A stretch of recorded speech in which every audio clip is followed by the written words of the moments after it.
Hello students, आज हम force and pressure के क्वेश्चन आंसर्स करेंगे। फर्स्ट है व्हाट इज फोर्स। फोर्स क्या है? अ पुश और a pull on an object is called force. Push means धकेलना एंड पुल मींस अपनी ओर खींचना, और पुश और पुल को ही हम फोर्स कहते हैं। What are contact forces? Contact forces क्या है? Forces that come into play when two surfaces are in contact with each other. जब दो सरफेस एक दूसरे के कॉन्टैक्ट में आती हैं तो जो फोर्स लगती है उसको कॉन्टैक्ट फोर्स कहते हैं। जैसे किकिंग ऑफ फुटबॉल, जैसे हम फुटबॉल को किक करते हैं तो अपनी जो हाथ की फोर्स को जो है यूज करते हैं, तो इसमें हाथ और फुटबॉल दोनों एक दूसरे के कॉन्टैक्ट में आते हैं। नेक्स्ट है what are non contact forces. Non contact forces come into play when two bodies are not in contact with each other. ये वो फोर्सेस हैं कि ये तब आती हैं जब दोनों बॉडीज एक दूसरे के कॉन्टैक्ट में ना हो। जैसे मैग्नेटिक फोर्स है, मैग्नेट दूर से ही जो है वो मैग्नेटिक सब्सटेंसेस को अपनी ओर खींचता है। इसी तरह इलेक्ट्रोस्टैटिक फोर्स है, उसमें जब हम कोई भी स्केल या कोम जब हेयर से रगड़ते हैं तो वो चार्ज हो जाता है और वो छोटे छोटे जो पेपर के पीसेस है अपनी ओर उसको अट्रैक्ट करता है, वो उसके कांटेक्ट में नहीं होते फिर भी। इसी तरह ग्रेविटेशनल फोर्स है कि धरती हर चीज को अपनी ओर खींचती है, तो ये भी नॉन कॉन्टैक्ट फोर्स है। नेक्स्ट है give to examples each of contact forces and non contact forces. कि दो दो एग्जांपल्स लिखो कॉन्टैक्ट फोर्सेस की एंड नॉन कॉन्टैक्ट फोर्सेस के। कॉन्टैक्ट फोर्सेस में जैसे मस्कुलर फोर्स है, मस्कुलर फोर्स में क्या है? मसल्स की जो फोर्स लगती है। जैसे लिफ्टिंग ऑफ सूटकेस, हमने कोई सूटकेस उठाती हैं तो हमारे जो बाजुओं के मसल्स की फोर्स लगती है। वेट लिफ्टिंग में भी जो मसल्स की फोर्स लगती है। नेक्स्ट है फ्रिक्शन। फ्रिक्शन में जैसे stopping of ball after kicking, कि जो बॉल है वो थोड़ी देर बाद अपने आप ही रुक जाती है। तो क्योंकि उसके ऊपर फोर्स ऑफ फ्रिक्शन लगती है। नेक्स्ट है स्टॉपिंग ऑफ मूविंग स्विंग। जब हम झूले को धक्का लगाती हैं तो जब उसको धक्का नहीं लगाओ थोड़ी देर बाद वो रुक जाती है क्योंकि उसके ऊपर एयर की फ्रिक्शन की फोर्स लगती है। Non contact forces, non contact forces जैसे मैग्नेटिक फोर्स है, ये नॉन कॉन्टैक्ट फोर्स है। एग्जाम्पल में इसके जैसे रिपल्शन, दोनों पोल्स की लाइक पोल्स की जो है वो रिपल्शन होती है। जैसे नॉर्थ नॉर्थ हो तो रिपेल करेगा, एक बार मैग्नेट का साउथ हो तो दूसरे का भी साउथ हो तो रिपेल करेगा। Attraction between magnet and magnetic materials, और जो मैग्नेट है वो मैग्नेटिक मटेरियल्स को अपनी ओर खींचता है। आयरन है, कॉपर है, इनको अपनी ओर ये खींचता है। नेक्स्ट है ग्रेविटेशनल फोर्स। इसमें एग्जाम्पल है कि जैसे falling of Apple from tree toward ground, कि जब भी एप्पल जो है वो पेड़ से टूटता है तो वो नीचे की तरफ जाता है क्योंकि उसके ऊपर ग्रेविटेशनल फोर्स लगती है। नेक्स्ट है water flowing from tap towards the ground, कि जब टैप से पानी बहता है तो वो हमेशा नीचे की तरफ जाता है क्योंकि उसके ऊपर ग्रेविटेशनल फोर्स अप्लाई होती है। नेक्स्ट है व्हाट इज ग्रेविटेशनल फोर्स। क्या होती है gravitational force? Attraction force that pools all the objects toward the centre of earth is called gravitational force. कि वो फोर्स जो हर ऑब्जेक्ट को धरती के सेंटर की तरफ खींचती है उसको ग्रेविटेशनल फोर्स कहते हैं। और इसको हम ऐसे भी लिख सकते हैं, it is the attraction force that exist between any two objects in universe. कि वो अट्रैक्शन फोर्स जो यूनिवर्स के हर जो है ऑब्जेक्ट के अंदर एक दूसरे के ऊपर लगती है उसको भी ग्रेविटेशनल फोर्स कहते हैं। नेक्स्ट है what is force of friction. Force of friction is a type of contact force. कि ये एक कॉन्टैक्ट फोर्स है, ये तभी लगती है जब कोई दो सरफेस कॉन्टैक्ट में आए and that opposes the motion. और जो फ्रिक्शन फोर्स है ये मोशन को रोकती है। It always acts in the direction opposite to the direction of motion. और जिस डायरेक्शन में कोई चीज मूव करती है उसकी उल्टी डायरेक्शन में ही फोर्स ऑफ फ्रिक्शन लगती है। नेक्स्ट है what is electrostatic force. Electrostatic force क्या है? Force exerted by charged body on another uncharged और charged body is known as electrostatic force. कि वो फोर्स जो कोई चार्ज्ड बॉडी अनचार्ज्ड या फिर किसी चार्ज्ड बॉडी के ऊपर लगाती है उसको इलेक्ट्रोस्टैटिक फोर्स कहती हैं। Electrostatic force is a non contact force, और ये एक नॉन कॉन्टैक्ट फोर्स है। जैसे आप कोई भी स्केल है उसको बालों से रगड़ते हो तो वो छोटे छोटे पेपर के पीसेस को अपनी ओर खींचती है, तो ये इलेक्ट्रोस्टैटिक फोर्स की एग्जांपल है। नेक्स्ट है can force change the direction of motion of the body. कि क्या जो फोर्स है ये डायरेक्शन ऑफ मोशन को चेंज कर सकती है, कि कोई चीज मूव कर रही है उसकी डायरेक्शन को चेंज हो सकती है फोर्स से। Yes, force can change the direction of motion of body. Example, we can turn a ball moving in a straight line by applying muscular force on the ball. जैसे कोई ball है वो सीधी move कर रही है तो हम अपनी मस्कुलर फोर्स लगा के उस बॉल के डायरेक्शन को चेंज कर सकते हैं। Differentiate between contact and non-contact forces. Contact forces and non-contact forces. जो contact forces है they come into play when two objects are in contact. कि जब कोई दो जो चीजों के surface contact में आती हैं तब लगती है ये। और जो non-contact forces come into play when two objects are not in contact with each other. जब कोई दो ऑब्जेक्ट्स एक दूसरे के कांटेक्ट में नहीं होते तब नॉन कांटेक्ट फोर्सेस जो उसको कहते हैं। Contact forces can not be applied from distance. जो कांटेक्ट फोर्सेस है वो दूर से अप्लाई नहीं होती, लेकिन जो नॉन कांटेक्ट फोर्सेस है ये दूर से या डिस्टेंस से अप्लाई होती हैं। एग्जाम्पल में कांटेक्ट फोर्सेस में जैसे मस्कुलर फोर्स है ये तभी लगती है जब किसी ऑब्जेक्ट के ऊपर मसल्स की फोर्स अप्लाई हो। और नॉन कांटेक्ट फोर्स में एग्जांपल है इलेक्ट्रोस्टैटिक फोर्स, जैसे कि किसी फॉर्म को या स्केल को बालों से रगड़ के वो छोटे छोटे बिट्स ऑफ पेपर को अपनी ओर अट्रैक्ट करता है, तो इसमें स्केल का और बिट्स ऑफ पेपर का पहले कांटेक्ट नहीं होता।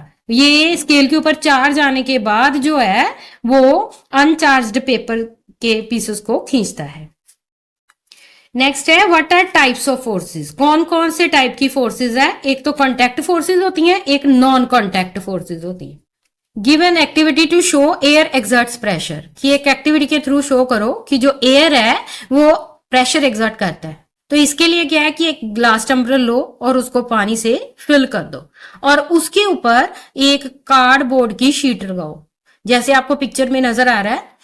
फिर उसको cover the mouth of the glass with cardboard, और जो ग्लास का माउथ है वो कार्डबोर्ड से कवर करो। Put your palm over the cardboard, और उसके ऊपर अपनी हथेली रखो। Press the cardboard gently and invert the glass holding with your palm, कि कार्डबोर्ड को अपने पाम से अपनी हथेली से जेंटली जो है प्रेस करो और invert the glass holding with your palm, और उस ग्लास को उल्टा कर दो। पाम को भी आपने कार्डबोर्ड के ऊपर ही रहने देना है। Now gently remove the palm, और जब आप ग्लास को उल्टा कर दो तो धीरे से पाम को हटा लो। You will observe that water will not come out, तो आप ये ऑब्जर्व करोगे कि पानी ग्लास से बाहर नहीं आता in spite of the inversion of glass. चाहे हम ग्लास को उल्टा भी कर देते हैं तो पानी ग्लास में ही रहता है। What is pressure? Force per unit area is known as pressure, कि पर यूनिट एरिया कितनी फोर्स लगती है इसको प्रेशर कहती हैं। प्रेशर को हम ऐसे लिख सकते हैं P is equal to force by area. Next है what is atmosphere and atmospheric pressure. The thick layer of air surrounding the earth is called atmosphere, कि जो एयर की थिक लेयर है जिसने अर्थ को घेरा हुआ है इसको एटमॉस्फेयर कहते हैं। और जब pressure exerted by air on all things on earth is called atmospheric pressure, और जो एयर जो है धरती की हर चीज के ऊपर जो प्रेशर लगाता है इसको हम एटमॉस्फेरिक प्रेशर कहते हैं। Why is it easier to cut the apple with knife of sharp edge than a blunt one? कि अगर किसी नाइफ का जो एज है वो शार्प हो, तीखा हो, उससे आसानी से एप्पल कट हो जाता है, और इसकी बजाय कि अगर वो ब्लंट हो तो फिर जो है हम आसानी से एप्पल को नहीं काट सकते। क्या कारण है? कि जो शार्प एज है has a much smaller surface area. जिस जो नाइफ का एज शार्प होगा उसका जो सरफेस एरिया जो है वो कम होगा देन दी ब्लंट वन, कि ब्लंट वन का जो एरिया वो ज्यादा होगा। तो we know P is equal to F by A, हमको ये पता है कि जो प्रेशर है वो फोर्स बाय एरिया होता है। तो देखो इसमें area and pressure inversely proportional है, तो अगर एरिया स्मॉल होगा तो प्रेशर हमेशा ज्यादा होगा, तो जिससे जो एप्पल है वो इजिली कट हो जाएगा। The smaller area results in higher pressure on apple, so apple is cut easily, इसलिए एप्पल आसानी से कट हो जाता है। Why the tools meant for cutting and piercing always have sharp edges, कि कोई भी चीजें टूल्स जो हम यूज करते हैं कट करने के लिए या छेद करने के लिए उनके एज हमेशा शार्प बनाए जाते हैं। क्यों? Cutting and piercing tools have sharp edges because sharp edges decrease area, क्योंकि जिसका शार्प एज होगा उसका एरिया जो होगा कम होगा। और एरिया ऑफ कंटेक्ट उसका कम होगा, एंड अगर एरिया कम होगा तो उससे फिर प्रेशर इंक्रीज हो जाएगा अप्लाइड टू द थिंग्स के ऊपर प्रेशर ज्यादा पड़ेगा, बीइंग कट और पियर्स्ड, और जिसको हमने कट करना है या फिर उसमें छेद करना है। Why is it easier to push a nail in the wood with pointed end than head? कि अगर कोई नेल है तो हम उसको पुश कर सकते हैं आराम से वुड के अंदर, अगर हम उसका पॉइंटेड एंड लगाते हैं। आपने कील देखा है, एक तरफ से वो तीखा होता है, वो तीखे साइड से तो जल्दी से चला जाता है वुड के अंदर, लेकिन अगर हम उसका हेड को दबाने की कोशिश करें वुड में, वो नहीं आसानी से जाता। क्यों? The force exerted on surface of wood by sharp end of nail acts on a smaller area. क्या कारण है? क्योंकि जो शार्प एंड है ना नेल का, उसका एरिया क्या है? कम है। As a result the force per unit area increase, जिसकी वजह से जो फोर्स है वो बढ़ जाती है। Due to more pressure is applied, जिसकी वजह से प्रेशर बढ़ता है। So it is easier to push a nail in wood with pointed end than head, इसलिए हम जो नेल है उसके पॉइंटेड एंड से आसानी से वुड में उसको धसा जा सकता है, बजाय कि अगर हम उसका हेड जो है वो उसमें पुश करें। Show with an activity that liquid pressure increases with depth, कि एक एक्टिविटी से शो करो कि जो लिक्विड का प्रेशर है वो डेप्थ से बढ़ता है। तो इसके लिए एक्टिविटी क्या है कि एक एम्प्टी प्लास्टिक की बॉटल ले लो और उसके अंदर ड्रिल करो, 4 होल्स बना दो उसके ऊपर, all around near the bottom of the bottle, और बॉटल के बॉटम के ऊपर 4 होल्स बनाओ। The holes must be at different Heights, और ये जो आपने होल बनाने हैं ये अलग अलग हाइट पे होने चाहिए। Fill the bottle with water and observe, अब उस बॉटल में पानी फिल करो और उससे ध्यान से देखो।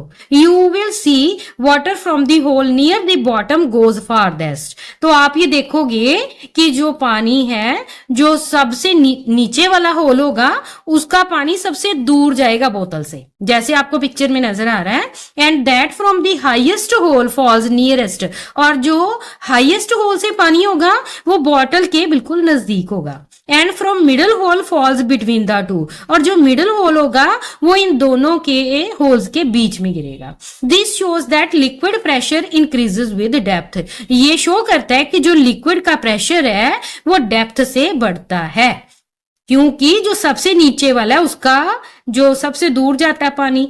Show with an activity that atmosphere exert pressure, कि एक एक्टिविटी के थ्रू शो करो कि जो एटमॉस्फेयर है वो प्रेशर एक्सर्ट करता है। टेक ए रबड़ शक्कर, इसके लिए क्या है कि एक रबड़ शक्कर ले लो और उसको जो है स्मूथ प्लेन सरफेस के ऊपर दबाओ। Most of air between the cup and surface escapes out, जैसे ही आप उसको प्लेन सरफेस के ऊपर दबाओगे तो उसकी जो एयर है वो बाहर निकल जाएगी। द शक्कर स्टिक्स टू द सरफेस, और वो जो शक्कर है वो सरफेस के साथ चिपक जाएगा। बिकॉज एटमॉस्फेरिक जो एयर है that acts on, atmospheric pressure जो है उसके ऊपर एक्सर्ट होता है। Atmospheric pressure acts on it, कि जो एयर बाहर निकली वो उसके ऊपर प्रेशर डालती है और वो शक्कर के ऊपर एक्शन लेती है। Large force is required to pull the sucker off, और फिर जो है बहुत ज्यादा फोर्स लगानी पड़ती है अगर हमने उस शक्कर को उतारना हो। इट शोज कि एटमॉस्फेयर एक्सर्ट प्रेशर, ये शो करता है कि जो एटमॉस्फेयर है वो प्रेशर एक्सर्ट करता है। Why are we not crushed under the huge atmosphere pressure? कि देखो जो एटमॉस्फेयर की एयर है ये भी प्रेशर कॉज करती है, तो हम उस प्रेशर के अंडर क्यों नहीं क्रश हो जाते, वो हमें क्यों नहीं दबा लेते? क्या कारण है? This is because there is pressure inside our body. इसका कारण ये है कि जो हमारी बॉडी होती है इसके अंदर भी प्रेशर होता है which is equal to atmospheric pressure, और जो हमारी अंदर की बॉडी का प्रेशर है वो बाहर के एटमॉस्फेरिक प्रेशर के बराबर होता है। दस effect of atmospheric pressure is not felt, इसलिए जो एटमॉस्फेरिक प्रेशर है, जो एटमॉस्फेयर का प्रेशर हमारे ऊपर कोई प्रभाव नहीं डालता और वो हमें क्रश नहीं कर सकता।